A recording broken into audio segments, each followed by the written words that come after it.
Don, let's go to another one of your brother John Williams' award-winning scores. This is E.T. in 1980. Take us through this, can you? Oh, certainly. When you create a radio program, it's important, I think, to think of the listener first and you second. If you can imagine what it's like to build a shopping mall on the edge of town, you need a piece of land. Well, that becomes our 1 hour of program. But then you can't just put stores into that piece of land. You need to have anchor stores. So you're going to go out and find 2 or 3 major retailers that you know your travelers to that shopping mall will want to visit. Then you're going to fill in between with the boutiques. The score is just like that. The hour becomes the piece of property. The 3 or 4 good ideas that I think about become the anchor stores, and then it starts to fill in with everything else. And if you're very lucky, you come out with a 1 hour program which is just a program that nobody wants to switch off. With the score, you are taking a genre of music that is very rarely heard.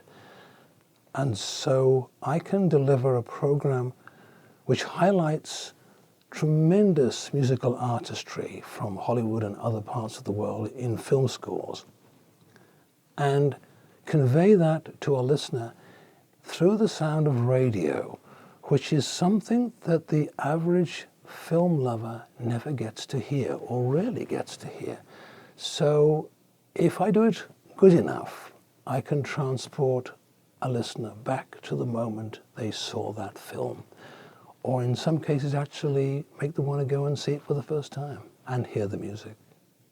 There are no limitations to the art of creativity if that creativity is fueled by forward thinking and an openness to ideas. Creativity is only damaged when you close those doors. So we have tremendous support at All Classical for all of our programming, all of our work indeed, especially in the community.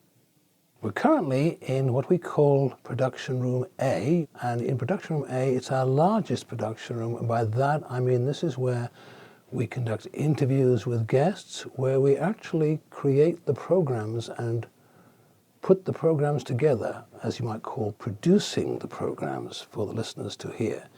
This is also the production room which services our live performance studio right next door to me. So we can actually, not only can we host musical events, but we can actually record them, which we do, for broadcast, and also produce them live for Thursdays at 3. I come to a sandbox and play every day. And there are a lot of days I don't want to go away too soon because I'm having too much fun.